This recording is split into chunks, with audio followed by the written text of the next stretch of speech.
Okay, today we're gabbing with Brice Sander, the chief Real Housewives correspondent at Entertainment Tonight. If you follow any Bravo adjacent social media accounts, you have seen at least one, if not many, of Bryce's many interviews, been exposed to any of his news that he's broken, any scoops that he's gotten. He's truly one of the best in the biz. Brice and I go way back, and I'm so excited to have him on the show today. Brice, thanks for being here. How are you? Thanks for having me. I know our paths have crossed for like a decade now. It's really crazy.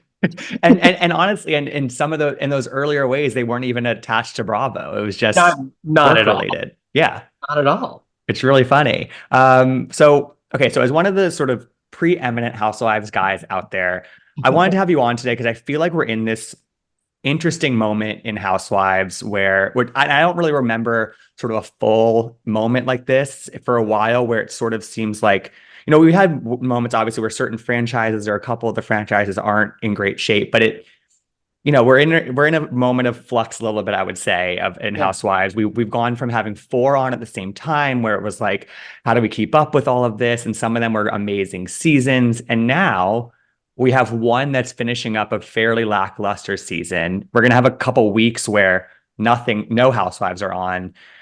Temperature check. How are you feeling overall about this moment in Housewives? Yeah, we're like at a pivot point, a growing pain Yeah, moment. I think the network wanted to eventize so many premieres around BravoCon without thinking about, oh, yeah, this will mean we don't have content for X, Y, and Z time.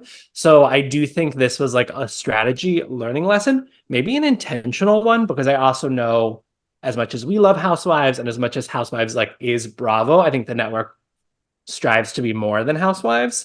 So maybe it's also an attempt to shine light on shows that don't get as much love and attention and right. fandom. It'll be interesting to kind of watch April into May before New Jersey comes on of like, what are the ratings for these other shows that aren't in the Housewives universe?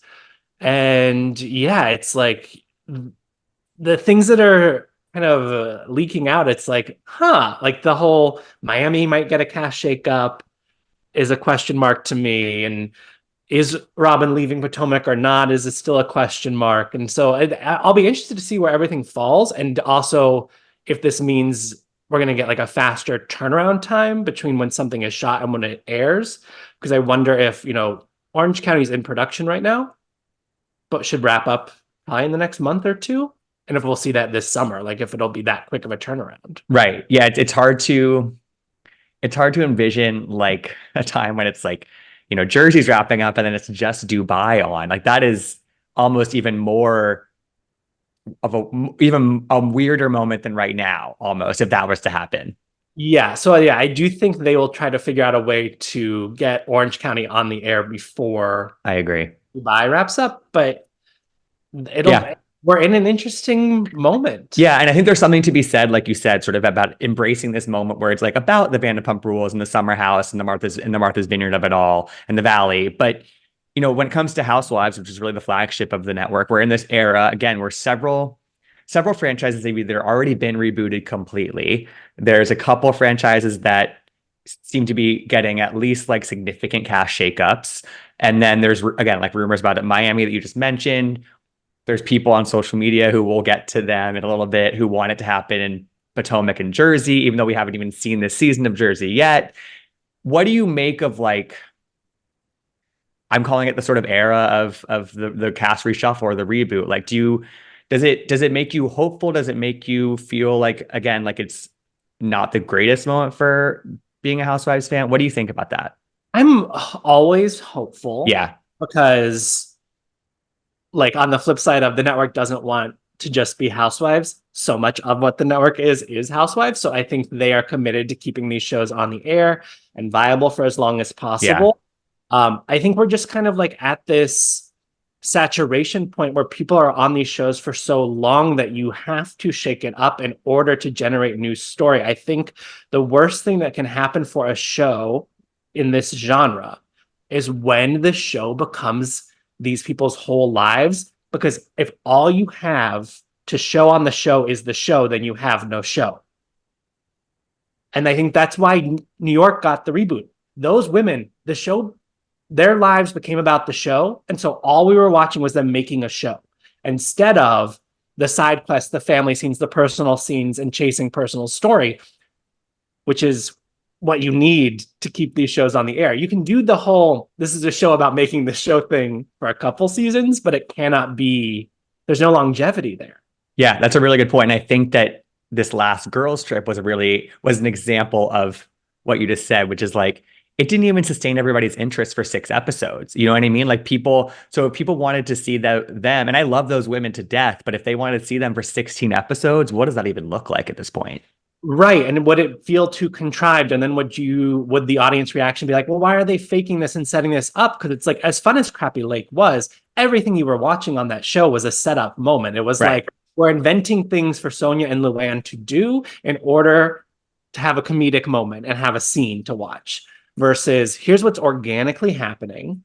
And I think that is also, I think this is the biggest issue facing Bravo right now is it's very hard to find anyone who organically fits into any of these casts with how long all these people have been Right. on.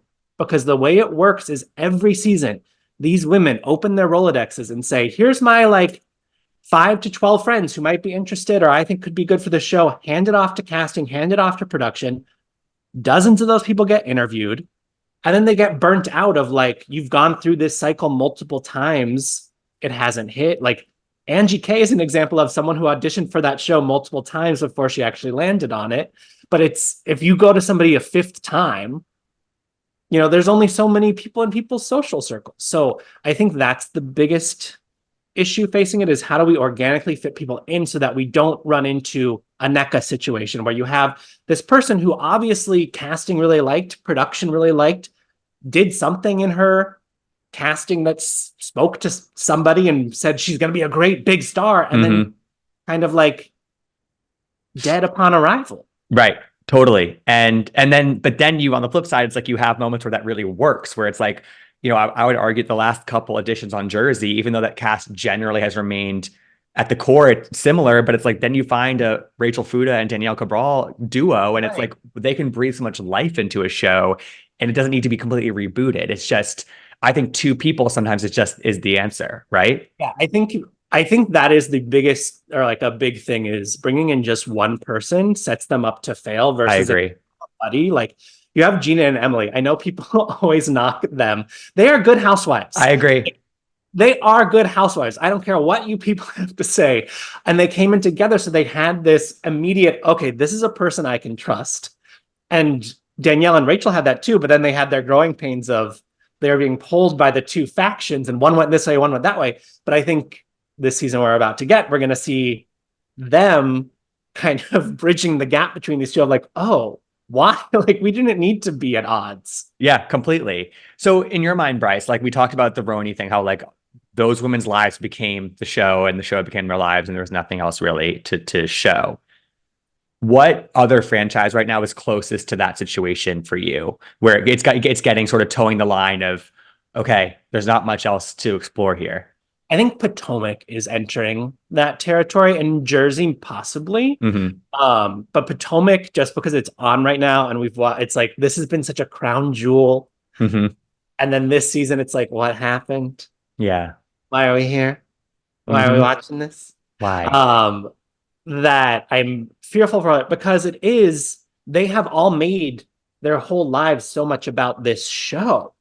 Like they do podcasts that largely talk about what's happening on the show or things they don't want to share on the show. Or they're launching initiatives that just don't feel like things they would be doing if it weren't for being on the show. Like Giselle and Ashley. Would we launch a fashion line if we weren't on this show? Probably not. Right. Would we launch a talk show, YouTube show, if we weren't on this show? Probably not. So I think that's where it's like, okay, we need like, I'm interested in kind of what NECA is able to share after the season wraps, because it seems like she filmed a lot, kind of like the Anna Marie and Beverly Hills problem, where it's like she went in, had a great experience filming the show, thought she shared so much, thought her like journey was documented in the way that she wanted it to be. And then you see it edited into the episode and it's like, oh, we're missing so much of the like color behind your character. Yeah. Yeah, and both of them sort of it's a good through line because both of them came in and right off the bat it was just about these like issues that nobody either understood or cared about or sort of combo of both. It was like the Totally. Neko Wendy mom family like Nigerian label that they put on to one another, and like with Emery it was obviously the esophagus thing, and like it hurts the intro of these people. It makes it feel, I don't know, like just too weighty. Right. I talked to Candace in December about kind of NECA's entry, and she goes, the worst thing that can happen to somebody is to make your first season, which should be only about you, about someone else, which is what Anna Marie and NECA both did. And I don't, it's like, those are always the things that it's like, we'll never know the full truth behind how we got there. Like, were you encouraged in some way? Did you take bad advice from somewhere to pull on this string and never let it go? Yeah, But I will say NECA finally let it go, but Wendy was never willing to let it go. yeah, We need totally. people who are willing to give and take. It Oh, cannot be my way or the highway on these shows because the show is bigger than any individual. 100%. I will say with NECA, I ended the season feeling much more positively about her than I did the first half of it. But it Totally. sometimes in a moment like that, it just feels like it's too little, too late, or like it's just there's the hill's too steep for them to climb that they've kind of dug the hole from the hole they've dug themselves into. Yeah. And Yeah, if Wendy had given her when they had that like coffee shop yeah, date, she had just given her like a let's clean the slate and move on and never talk about this again, I think she it would would have have been in saved her. a better place. But yeah, Yeah, yeah, hanging on that cliff the whole season. right, right. So to backtrack a little bit, so we obviously there have been moments in the past where there have been sort of like slight, not full reboots, but slight cast reboots where they'll bring in like 3 to 4 new people, or even there's a lot of examples of 2, but there's like a couple examples of like 3 to 4. There was the Roni one back in the day. There was an Atlanta moment sort of like that. What to you was sort of like the best example of like the show wasn't working, the network and production did a lot of reshuffling, and it came back set up for success? I think it is that Roni shift in season 5 when we got Hala and Yeah, Carol and Aviva, where it was like, okay, we've got some fresh energy.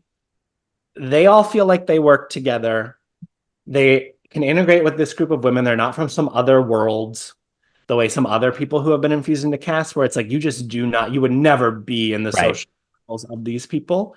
And that really, I think, redefined the vibe of Roni because the early seasons were so much about so much focus on like social climbing and events and that world, like almost not the charity world the way Dallas was set up, but kind of Charity like, adjacent. yeah, Yeah. charity adjacent, like see and be seen, be in the papers, be in page 6 before it was like the page 6 we're all looking Right, right. when it literally was page 6 of the New York Post newspaper. Uh, and then when those women came in, it was like, oh, they literally were like, we're going downtown for the first time. We're in like more of a party scene. And it felt more like, oh, we have a cohesive group and I'm not watching these individual kind of pockets of people. Yeah, totally. And I feel like the biggest, I mean, now that we're so deep into the run of these shows, it's like the biggest balance I feel like is like bringing in new people to truly inject new energy, new blood into a cast, bringing women back, which is a whole other beast. I think. And Yes. now we have Girls Trip that like people can be brought back like sort of in a half committal way almost, but Right. like what's your mindset in terms of bringing new people in versus bringing other women back to the show to, because it is sort of this thing of like fan service because people want to see these former faces back, but that's not always the answer. Yeah, I don't think it's always the answer. It's like we watched Taylor Armstrong come Yeah. on Orange County, and it just like it didn't work in the way I think they thought it was going to work. Like her kind of success on Beverly Hills was so grounded in the worst time in her life and this like tragedy. And so it's like it was nice to check in on her and kind of see her in a different place of life, but she just didn't seem to fully fit in, even though I know she does live there and hangs out with these women off camera. Um, so but it's like Tamara was needed back Hmm. on Orange County. Heather Dubrow was needed back on Orange County. So there are instances where it works, and there are instances where it doesn't. Yeah. I do think like the NBCU world is interested in like maintaining their talent, keeping their talent, whether they're on the show they started on or not. So I think having Traders, having Girls Trip, having House of Villains, having these shows that can be populated with Yeah. these people, and we can kind of check in on them, but maybe they don't have enough to share for like, hold an apple, hold an orange sort of thing is great. But I do think there's a danger in taking somebody off the show and then constantly using like going back and bringing them back to solve the problem, because I think we saw with when Tamara came back last year, she came back so So hard, strong. Yep. so strong, and she regrets some things she did and like took notes on things she did. But I think it can make them approach the shows in a gamified way instead of just an organic, I'm here to share my life and whatever happens, happens way. Yeah. Yeah. And I feel like it's like, the announcement of Portia coming back to Atlanta is sort of the sort of juice that show needs. It needed an excitement. It needed sort of like a, oh my God, like Portia's back. It's like Yeah. it hasn't been that long, but it's sort of there is that excitement factor there. And then you think of sort of like a Phaedra who like they've been sort of testing the waters with her on various Yes. shows, but then she comes back in a full capacity on Married to Medicine, and like I would argue that we didn't really see the true full Phaedra. Like she wasn't opening her life up in a big way, I would say. Well, And it was also like, sure, she probably knows these women, but does she know them largely because they both exist in the Bravo universe? yeah, And so does she really fit in with this group? Because she is not married to medicine in any way no, or form. And so, but I also think Married to Medicine in Atlanta, Housewives of Atlanta is such an interesting like ecosystem, because honestly, a lot of the women they probably would want to cast on a Housewives are over on Married to Medicine. yeah, Andy has said over the years, Atlanta's a really hard city to cast these shows in, because you either have people who want nothing to do with the reality world, or you have people who are so desperate to be in the reality world that they're not going to be good at the show. mm. Whereas like on Married to Medicine, they somehow got these women 10 years ago who wouldn't have wanted to do reality TV Right. now to commit to it, and it's been a good experience for them. But like I feel like if you asked Dr. Jackie or Dr. Simone in 2024 to join a reality show, they would be like, fuck no. Right. I mean, even Right. if you asked them like 5 years before they did Married to Medicine, they probably would have been like, what are you Yeah, talking But yeah, the I think timing worked out. the timing, it's so much of these shows is just like the magic of circumstance. They find the right people at the right time and it just works. And so I think the audience needs to give a lot of these shows a little grace, because not every season is going to be this runaway train going somewhere. Mhm. Sometimes it's just slice of life. I'm watching you have fun. I'm watching you have petty arguments. And that's okay. That's what the show was before we had like Teresa went to prison. Tom Girardi got in Jen Shaw. Jen Shaw went to prison. Like this expectation that there's going to be some huge life altering, life ruining thing to follow every year is just unsustainable. And also, I think cuts off the casting pool, because people, if that is what this entire universe becomes, who the hell is going to want to open their life up to that? Only the people who are so desperate to be Right. famous. And do you want to watch those people? Absolutely not.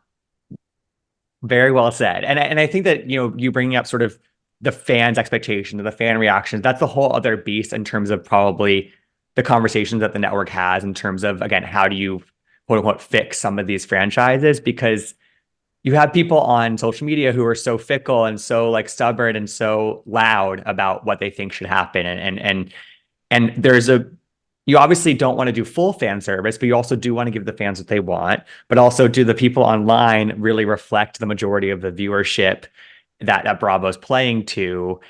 It's this really it's this juggling act that's probably impossible to really fully do well. Yeah, well, and I also think the internet is the loudest place with the smallest audience. Right. Like that is just a slice of of who's watching. Hmm. Most people who are watching these shows are not then getting online and talking about it everywhere and posting about it. The network does a lot of testing. They do Q score testing to see like Hmm. what's the likability of all these people. They do focus groups. They do a lot of internal research to figure out how, middle America feels about the people they're populating their television shows with. And I do think they listen to fan commentary. I think Teddy Mellencamp, I can't remember if she was on the Bravo's Hot Mic podcast or if Alex Baskin went on one of her many Two T's in a Pod universe Mm. podcasts. But he said to her, because she was like, why was I fired? And he said to her, I People mean, don't we like do you. listen to the audience feedback. And I do think if Teddy were to be found today and cast now with like the lived experience she has, she would operate very differently on the show, and probably be received differently. But yeah, I think they Yeah. need to give them grace of they know what they're doing. I think there was a lot of question and concern of what would Salt Lake City be without Jen Shaw. And then And they're their best season ever. best season ever, and as explosive as that ending was, how low stakes was that? Like it was so minimal. It was not like running a fan page or an anti-fan page. I don't even know what to call it. That I think had maybe 10,000 followers before it like Less. exploded because after the finale. It was so insular to like their little world, but it made for compelling television. Exactly. And that's, I think, like you said, part of the initial appeal of Housewives was taking fairly low stakes conflict or arguments and making it feel like such a big deal and making it feel like it can divide a friend group and making it feel like Everyone should go back and watch season 3 of Orange County because that is when the blueprint for how to do a housewife season began. You can thank Tamra Judge. She does not get her due. She gets so much criticism for being a shit stirrer, for stirring the pot, but she wrote the handbook of this is what these shows are. Her going, did you go to Bass Lake? That was, yep. that's the setup for a housewives argument. Yes. No, I think that's the best pro tip that you can give out. Okay, so Brice, so I guess the first we've ever seen this happen, the full reboot was Roni. We've seen one season of that. Bravo just announced that the full cast is going to come back. I was surprised Jenna was coming back, but I'm glad we're seeing them all sort of get another go round with this because I'm curious what your thoughts are in terms of like, again, this is the first time we've seen a completely new cast on a show that existed, but it feels like kind of a different show. It feels like a new show. Yeah. And I'm curious, like, what do you think they need to do to sort of solidify themselves as housewives, as part of this fabric and sort of, I guess, establish what the DNA of their show is that's different from the OG Roni? Yeah. Well, I think they had pressure on them that no one would want to have to live up to this huge idea of what the show is.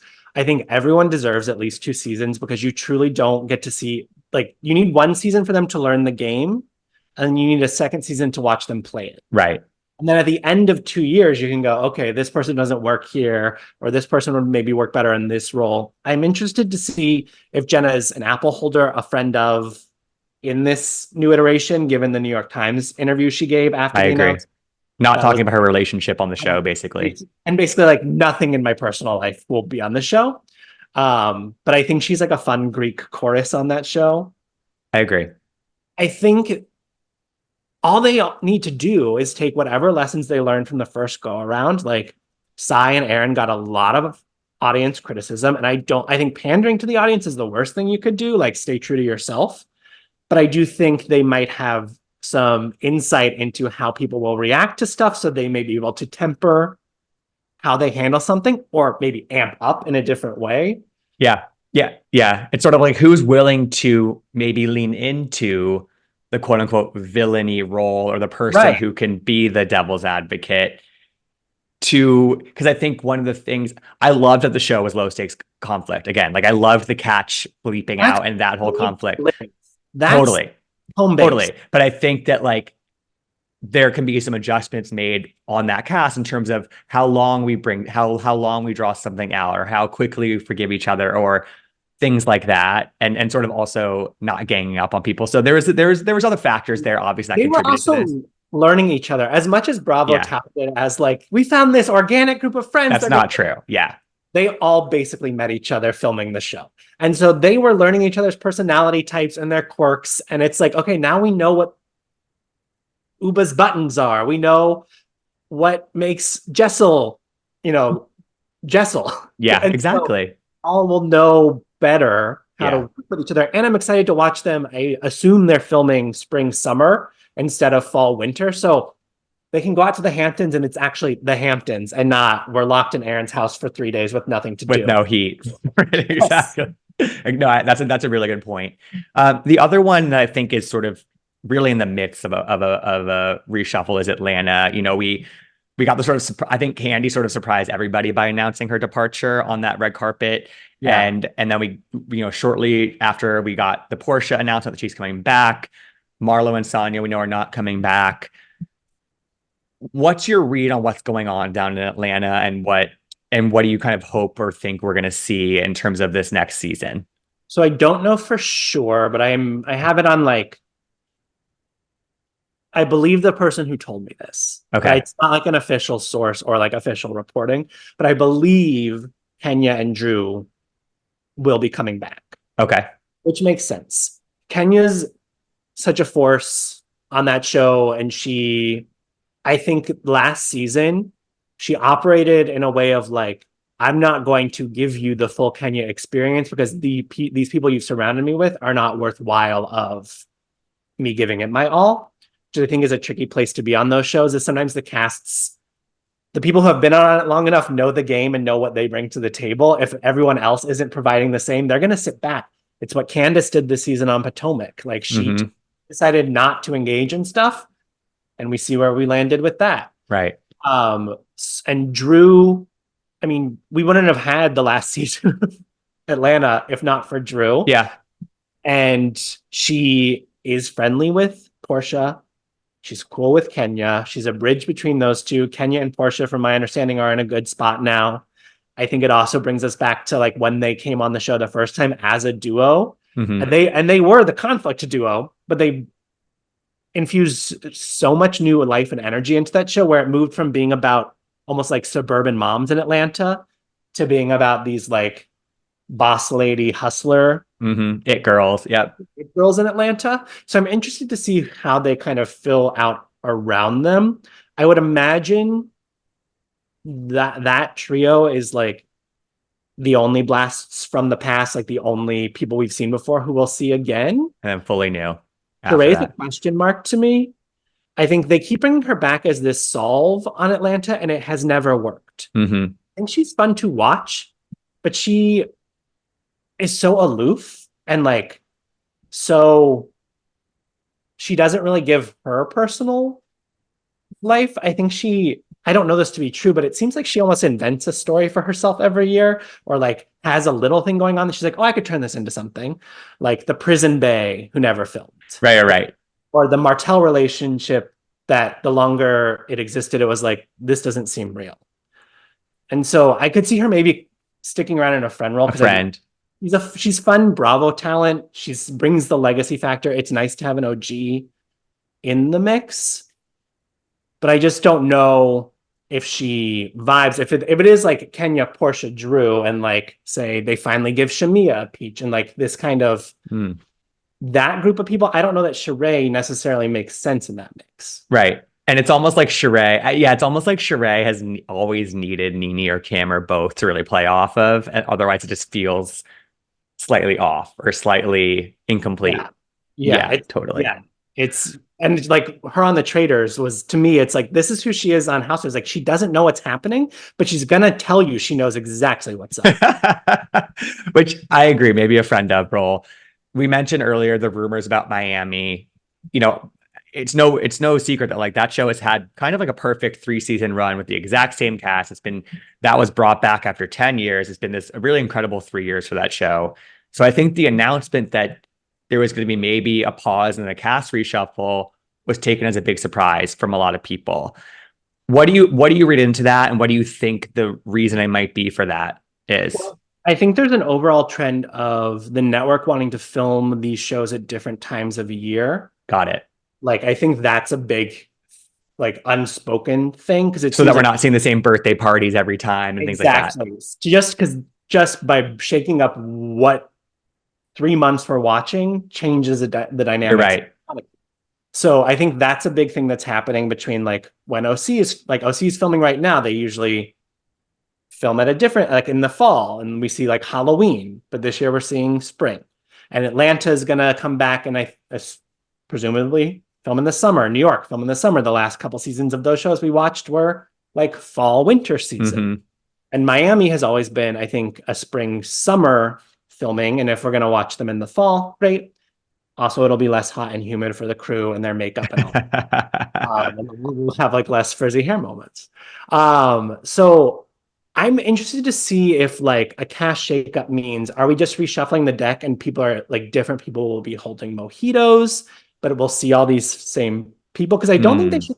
I think we should continue to have all these women I agree. on that show. But I also understand moving someone to a friend role or moving someone like, we're going to see you in a guest capacity. Like we want to check in on you, but we want to see some other people here. I would be interested to see Anna come back in a role of some sort because she seems to have a lot to say and like did not get her chance to say it. She didn't take the opportunity. Nope. Yeah. And so, but I would be like, if you go back and watch season 2 of Miami is like a perfect season of a Housewives show. Agree. And she was pretty good on that season. It's like very interesting to me that they've all turned on her, or at least. But that's the perfect, like she's part of their world naturally, but she's this lightning rod. Yes. And that's the perfect addition to make. That really is. I keep people saying like Leah Black needs to come back. Leah Black lives in Los Angeles. She does not live.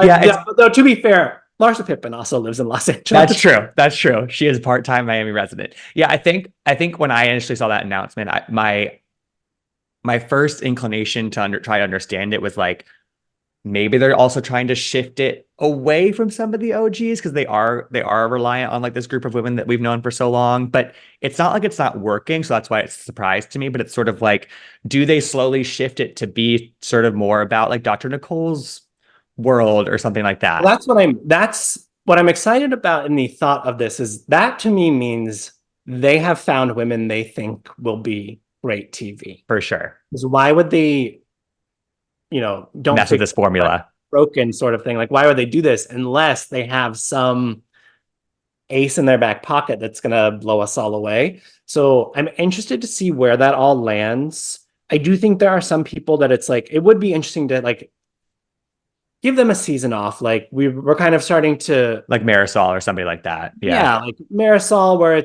and it did kind of feel, if you go back and watch the finale, it's like, and they showed her 9th non-legal wedding, whatever it was. Right. But that felt kind of like almost a send-off.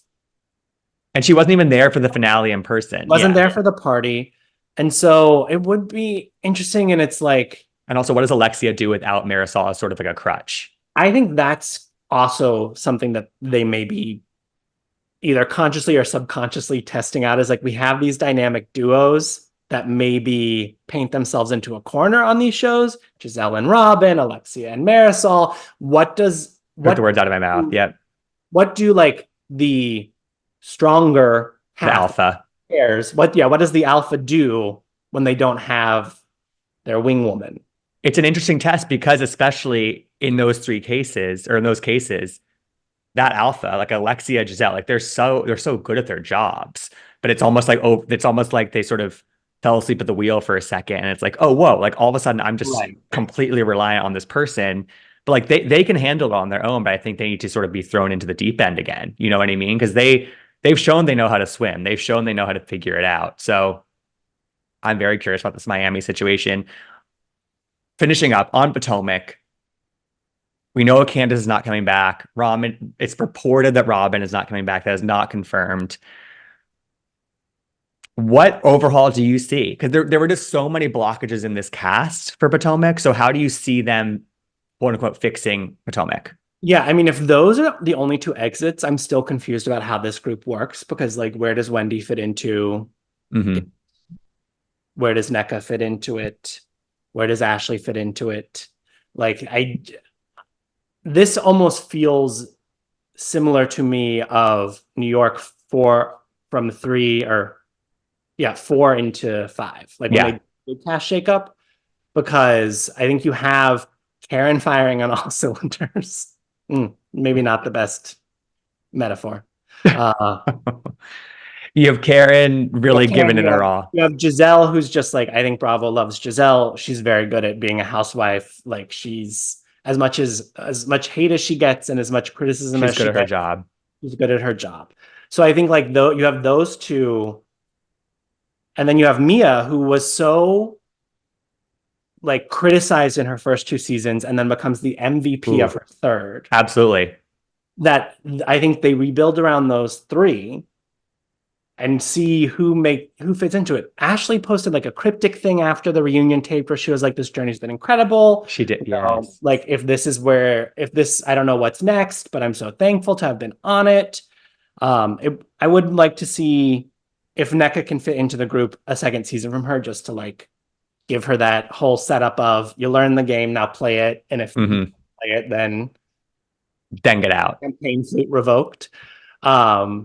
But I think the lifespan of life story that we can share is like 8 to 10 years at best. And so we've reached 8 years with a lot of these women where it's like we've explored so much of what your personal story. There's only so much life anyone lives. Yeah. Like the Kardashian problem now, where it's Yeah. like keeping up used to be so fun to watch. There was so much you like it was like appointment television where it's just the Hulu show is just like, okay, so now I'm just watching a professionally filmed version of the news that broke 4 months ago. Exactly. Cool. Yeah, totally. And I think that going off the sort of, we had the 4 OGs of Potomac, and then that was sort of something that I was sort of like, I celebrated that so much. That's such an incredible feat. I thought they were untouchable. Totally. But then, and I'm curious what you think about the fact that, a similar thing is sort of in the process on Salt Lake, where we have the core 4, basically, of these 4 OGs that I feel like are showing no signs of slowing down. But at season 7 or 8, do you run into the same problem there where it's like, we've kind of exhausted this, we've seen every sort of possible alliance within the 4 people. And I don't know, it's just something that I'm thinking sort of ahead on. We're obviously only at season 5, but it's just it's a similar pattern that's happening over there. You can only watch the same arguments and issues. Yeah. And only hear the same personal life story so many times before it's like, okay, we've been this, we need new territory. So I love having an OG, or at least like a long-term cast member, like an anointed OG, Yes. official, like a Tamra Judge, a Candy Burris on A Atlanta. Teresa. Yeah. Kyle. Yeah. So it's like, so having somebody in the mix who's like, I've been here since the beginning, I set the tone, I stand in the center of the opening titles is great. But as long as we're getting interesting people who are willing to work together and that's the big engage with each other, and not have like you can't have when you sign up to share your life on TV, you cannot then invent rules of how that works. Like you agreed, your life goes on camera, and that's where like the Jenna component's going to be interesting to watch, because it sets up a slippery slope of like the Cameron Eubanks problem on Southern Charm, where it's like he almost had to leave the show because she wasn't sharing, and the show evolved to a place where it was so much more about their romances and personal lives that it's like, this, I don't make sense on here anymore. Totally. And Housewives is so much about, okay, what happens at home as well as when you're with the group. And you kind of, I thought when Jenna did that interview and said, I'm not going to show my relationship, and the production and the execs are all kind of okay with that. I saw somebody tweet that was just sort of like, well, if the other women know what's good for them, they're going to make this the storyline. They're going to make this part of the show. And you kind of want to pull yourself out of that before it becomes the issue. Right. Like you're setting up these boundaries to protect yourself, but what's going to happen is you're going to get attacked for it and probably run off the show. Right. So being on the show is important for you. Lean in all the way.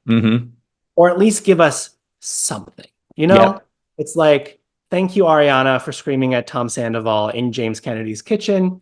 We got the shot of you interacting and saw where you were 3 months after the news broke. Thank you for doing your job. Yeah, exactly. And it can be hard, but it pays off. So Brice, to end it, I feel like you and I are similar in that we are hopeful about these shows. We don't get kind of stuck on the well, fuck, where are we now? You know what I mean? It's like Yeah. we really kind of you want to. There's always going to be they're going to figure it out. They know what they're doing, like you said earlier. So what's something that you're really especially hopeful about in Housewives world? What's something that gets you excited about the rest of 2024? I'm excited to see like what Jersey looks like with the in this Me new too. understanding of Teresa and Melissa don't talk, are not going to talk, are not going to be friends, but we can still film a show. So I'm excited to watch what that looks like. I do think from talking to Andy back at BravoCon that this season's like what they did this year probably is not sustainable for the future of that show. Got So it. probably will be It's a band-aid. it's like here's the bridge to get us to where we need to go. So it'll be interesting to see where that lands after that. I'm excited that the OC cast is back intact, plus I believe one new woman that's filming with them. OC is like it was the gateway drug for me. Hmm. I still like to watch the Alexis Bellino, Shannon Bedore, John Jansen, whatever it's gonna Sign be. me up. I would like a live feed right now. So I'm excited about that. I'm excited for the Roni ladies to get a second season. I'm Yeah. interested to see what they're gonna do with the legacy Roni ladies. Like, how do they? I think they want to keep them in the mix. I want to see Dorinda play traitors. I don't know. These shows are meant to be entertainment at the end of the day. Like, do not take it too seriously. Have fun with it. And just like, I don't know, turn your brain off for 42 minutes on a Tuesday night and just Yeah. Yeah. Sometimes it's not that serious. Sometimes. it's almost never that serious.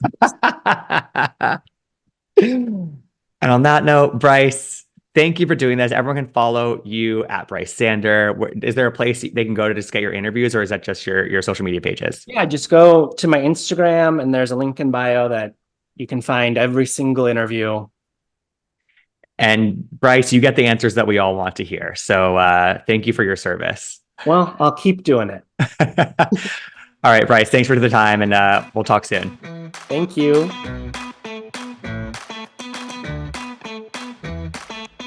I want to gab.